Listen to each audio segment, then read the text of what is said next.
Tanong, SOP na dapat may nakasulat na oras dyan. Yes or no? Yes po. O, mas kapani-paniwala siya, hepe. Kasi kung naglagay ng oras ang tao mo, panalo na siya. Hindi ko na argumentohin. Kung ginagawa ng tao mo yung tamang trabaho, wala tayong argumento. So, technically, legally, may mali yung tao mo, hindi niya nilagay oras. Ang pinagtataka ko, hepe, bakit lahat ng huli may nakasulat na oras? Dumulog kay Colonel Busita ang isang rider dahil nahuli ito ng L2 enforcer na may violation, not carried o RCR. Samantalang ang nakacheck sa ticket is unregistered motorcycle vehicle. Doon pa lang may pagdududa na. Ang reason netong rider is pinakita naman daw niya ang kanyang lahat ng papeles. At ang reason naman netong traffic enforcer nagmamadali daw siya.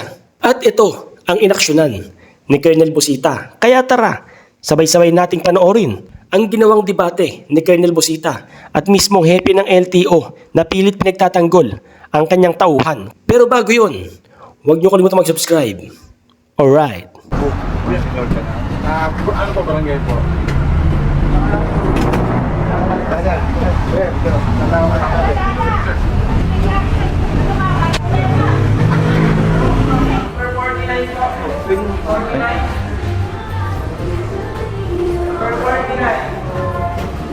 Sir, parang awa nyo na po.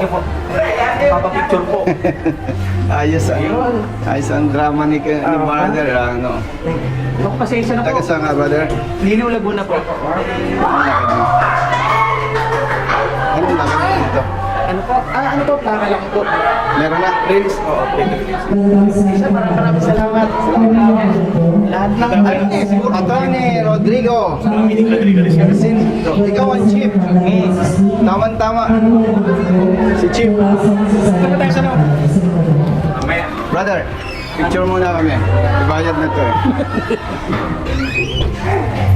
Para mabigyan mo na ang kumain. Ano to? Oo nga eh. Nakita ko na si Kevin. Brother. Ano ba? Thank you. Napit eh. Thank you. Thank you po. Thank you. Itaw ka bang Nandiyan siya. Oo po, nandiyan. With all due respect, pakitawag. A few moments later. Alam mo naman, advocacy itong atin, ano, naka-record tayo. Wala namang pag-uusapang personal. Tingnan mo. Anong violation niya? Not carried RCR po. Not carried or RCR. Chinek mo, driving an unregistered motor vehicle. Apo. Oh, Kasi sige. po ang dala niya po yung ano, Ano? yung symbols lang po. Apo. Binigay sa'yo lahat. Apo. 2023 po. Binigay sa'yo. Hindi, binigay ito sa'yo lahat. Naalala mo? Apo. Meron pa siyang version. Nagmamadali kayo. Tama, hindi? Tama po. Kasi po, Oo. files na po. Yun. Apo. Importanting statement dito, yung totoong nagmamadali siya. Itong, ang aligasyon ni Ryder, ito ibinigay sama-sama. Ipagpalagay na totoo ang sinasabi mo at nagsisinungaling ang Ryder. Bakit mo chinikan ang driving an unregistered motor vehicle? Hepe, oh. Manghuhula ka ba? Hindi po. Kasi po wala nga po siyang... Ay, nako. Kaya daw niya chinikan ang driving unregistered vehicle ay dahil walang dalang ORCR. Oo. Talaga naman po dapat i-checkan kung wala pong dalang. Mali. Hindi po yun ang presumption. Pag walang dalang ORCR, hindi po listrado yung sasakyan. Mali. Presumption po kasi yan. Isinulat niya, not carried ORCR. Tama. Yan. Po ba po? Kung ako enforcer, bakit ko sasabing unregistered? Hindi ko pa nga alam eh. ORCR, not carried. Apo. Pasensya, mas naniniwala ako sa version ng rider eh. Ang sabi ni rider, nagmamadali. Hepe, tinanong ko sa enforcer mo, nagmamadali. Ngayon, doon sa version hepe ni rider, sama-sama itong binigay, nagmamadali ang enforcer. Ang pagkasabi, pagka-ticket, Bigyan mo na rin. ibinigay na sa'yo. Ako. Tinanong ko, nagmamadali kayo. Oo daw. O tama ang version ni rider. Magkakasama daw ito. Hindi ko lang po sure talaga at the time kung dala na niyang ORCR. O sige. Kasi po, sabi ko nga, unang-una, kung mapapansin nyo, hindi naman naka-stable eh. Oh, para bang... Oh, yan. So, assumption yun dito sa'yo? naman. Hindi naman po, wala po akong ginagalaw, ha? Magkaiwalay mo. Ah. Yan. So, kahit paano ko puma-assume na sama-sama yan, unang-una. Siya, di ba? Okay. Tingnan mo nga kung rehistrado o hindi. Oo nga po. Ito po, hindi niya po dala-dala. Hindi, ito pinapakita ko sa... Sige, sagutin mo lang yun. Naka-reso po siya galing 3 years po. Ryder, tinanong kita kung magkasama ito, sabi mo magkasama. Opo, nakatupi sir. Ito sir oh. Kailan ka nag-picture niyan? Yun din pong araw na yun kasi ito sir yan oh. Ayan po yung ano.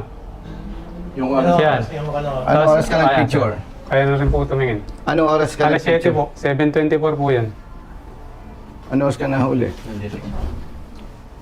Saan? Ito po. Ay, hindi ko nalagyan po. Di ba dapat may nakalagay na Meron oras po. to? Hepe, Oh, hindi nalagyan ng oras. Ito, kunin ko lang po. Nakalagay po yung ano. importante yan eh. Oo nga po. Kunin ko lang po yung duplicate po sa... Diyan Hindi, po ano sir. yan eh? Diyan sir ako lumapit eh. Sa kasama niya. Hindi, sunod-sunod man po ang ticket po yun eh. Nung may oras po. Oh, sige, tingnan mo na yun. Tingnan ko nga yung iba, brother. Naka... Yung pera po no? Baka yung mga match Pera po. ticket ng TOP, ha? Apa. Para ma-verify natin yung oras. Tsaka po makakokonek naman po sa Cavite. Nagpicture ako ng inko eh. Magkokonek-connect naman po yung kung talaga hindi ko dala. Oo, papunta po Medyo ang malayo Cavite. na yun. Hindi, papunta ka Hindi, dito. kasi may Hindi timestamp ibig na sabihin kami. dala niya ito. Magkasama. Ang aligasyon niya, Hepe, magkakasama ito Check na rin. nung binigay niya. Niwala ako doon sa sinasabi niya, around 7:30.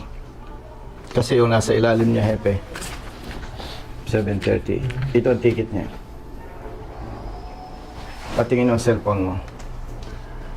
Na nung nakipag-coordinate ka sa opisina. Tumawag ka ba sa opisina? Nakalipat po kami niya nung ano. Chief. Tumawag ka? Palawan. Siyempre. 7:30. Oo. Nasa Ay, Palawan kalawan po. na ho to eh. Kung mapapansin niya, kalawan na yung next na huli kaya 7:30. Hindi, sinasabi, anong oras? Pati anong oras? Ito po hinahanap ko ng brochure. Sir, nasa yung picture niyo? Pero hindi nga mapag-picture ng mamadali kayo. Hindi po, yung pinicturean niyo po Yun sa inyo. Sir, wala akong picture. Sir, ito mga picture ko. Hindi yung Ito. tawag mo sa office. Kailangan tumawag nung pagkahuli din. Yung nakapuro po ako nung dala. Makalayo-layo po kayo, sir. Sige, hindi, yung oras na tumawag ka, sige. Anong... Akin na lang yung picture, sige. sige po. Temo, Hepe. Ang sir tayo, yung mga pagpaluhan natin eh. Hindi po. Sandali. Ini isa-isa natin. 7:24, tumawag sa opisina at nagpicture, pinadala sa office ko. 7:24 a.m. Sama-sama yung itong papel. Yung brother Jerwin, staff ko. Tingnan mo, 7:24. So kung hindi niya yan dala, Eh, ito po kayong ano, lahat 7:24 po kayo to. Kasi hindi, kung pagka ano, ganito yung Hepe, papaliwanag ko, no? Hindi ko po alam yung susunod. Hindi. Naintindihan naman kita. Di ba 7:24 yan? Ayan, o dire-diretso. Kasi pag nag-message ako sa'yo, yung batch ba? Hindi. Sasabihin ko sa'yo, pag nag-picture ako, Chief, ito yung mga picture o pinadala ko sa'yo. Ngayon, nagpadala uli ako. Ang mag-a-appear na picture doon, yung initial. Pero kung mamaya o bukas, nag-send uli ako sa'yo, iba yon. Another time. Magkano lang. Nare-recall mo? Hindi. Hindi ko masyadong ano Ah. sa messenger to. Ayan, batch oh. Isang batch yan eh. 7:24. Ipapakita ko sa'yo. Hindi kasi pwedeng magsinungaling ebidensya eh. Di ba 7:24? Okay. Tapos, nag-message naman siya doon sa staff ko. Ayan oh. Sir, anong oras open ng office mo? Yan oh, 8. So, siya ay nahuli dito sa area mo. Ang trabaho niya, Earlier na Ay, hindi po. 7:24. Ay, hindi nang dagbot po sa Cavite. earlier than 7:24. Okay. Kasi nag-send. Kasi yung sinundan niyang ticket, Ay, cheap. Kalakawan, Laguna na po. Hindi, yung sinundan, yung nauna. Yung nauna ay... Kasi 7:30 nasa Kalakawan Ah. sila eh. Ma-analyze mo eh. 6. 6:45. Okay. So, pwede natin sabihin Medyo alas mahaba 7. ang oras na hanggang 7. Hindi, ibig sabihin, pwede mo sabihin alas 7 siya nahuli. Oo po. Tama? Pwede. Ah. In between. In between. 6:45 and... Mga around 7. 7. Mga 7. Depende po kung ano oras Hindi, na kaya nga. mag-send ka agad. Mm. Hanggang time na yan. Okay. Hanggang sa time na Nawala. nakasend sa inyo. So, naipakita ko naman sa'yo, Mhm. yung aligasyon niyang around 7, Mhm. Eh, 6:45 yung sinundan, di ba? O, yung 15 minutes gap, hindi na masyadong issue yun eh. Tama ba? Mga alas 7 na yun. O sige, sabihin mo 6:45. Tapos nag-send siya ng message sa tao ko, nagtatanong. Doon sa huli sa kanya. Oo po. 7:24. 724 ba? Ah, 724%. Okay, 7:24. 7:30, nasa Kalawan na yung tao mo. Nakapaligid na sila. Nakapaligid na, di ba? Kasi so, before nung 7:24, around 7, nakalis na sila. Oo. Kasi nakapaligid na lang. Tama. Nakababa na to na 7:30. Tanong, Mm. SOP na dapat may nakasulat na oras dyan. Yun na. Yes or no? Yes po. Oh. Mas kapani-paniwala siya, hepe. Kasi kung naglagay ng oras ang tao mo, panalo na siya. Hindi ko na argumentohin. Kung ginagawa ng tao mo yung tamang trabaho, wala tayong argumento. Oo nga eh, kung napaan. Kung nilagay mo yung oras, ay halimbawa nilagay niya oras, hepe. Halimbawa lang, 6:40. Tapos 7:24 siya, Make sense sa inyo. nag-send. Nakapaghanap kayo. Hindi may time gap. Panalo na yung tao mo.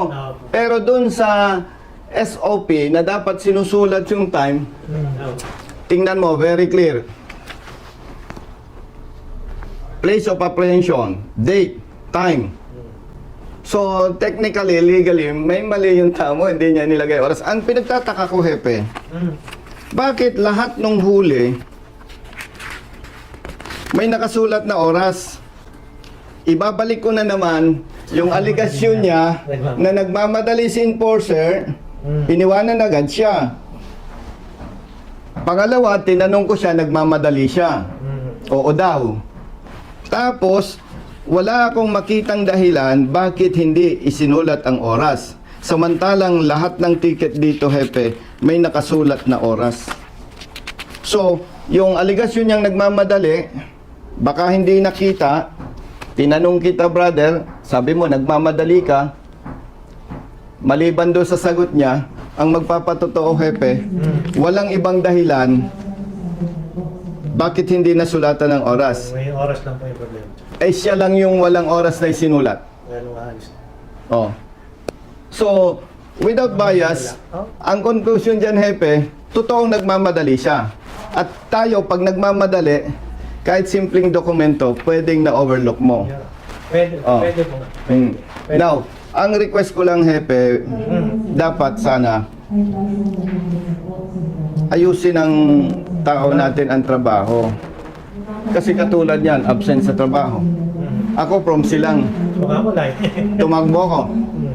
Eh, hindi naman ako natulong na parang style padrino. Kasi pag tumawag ako sa'yo, pe, ayusin nga ninyo yan. 100% makikita mo, i-absolto mo siya. Eh, pero hindi ganun eh. Kailangang mahimay natin eh. Ngayon, kaya napaka-importante, hepe, na maging lesson sa lahat, yung oras.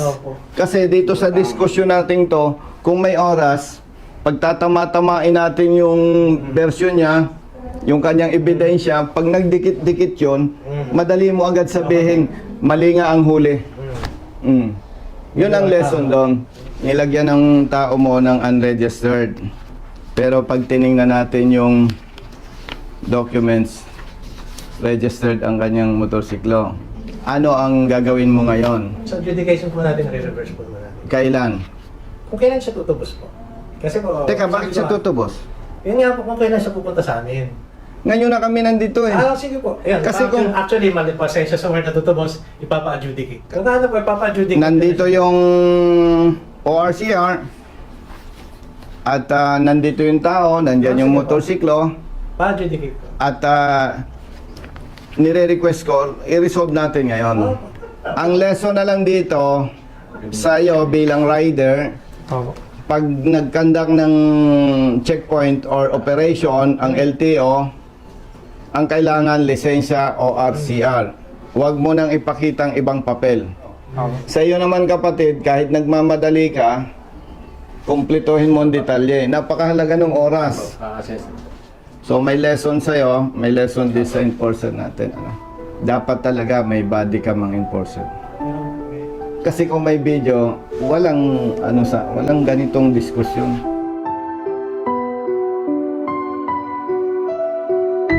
Paano? Bahala ka na dyan. Iwanan ko na to. Salamat. Para may aral pare-pareho. Alam mo na yung aral sa'yo. Kita mo na, bahala si Epe. Palis na to eh. Paalis yan. Oh, brother. Di ka nag-iisa, basta nasa tama may kakampi ka. Nandiyan si Colonel Busita, nandiyan si Colonel Busita. Huwag ka nang mangamba, di ka nag-iisa, basta nasa tama may kakampi ka. Nandiyan si Colonel Busita, nandiyan si Colonel Busita. Bilag sa init, minsay basa din ng ulan. Pawis na gumuguhit sa mismo ring katawan. Kadalasang sumisingit, pagod nararamdaman. Ngunit diretso sa pagpihit, kumalaman ng tiyan. Bawat daan ng masikip, pinipilit malusutan. Marating lang ang lugar na dapat kong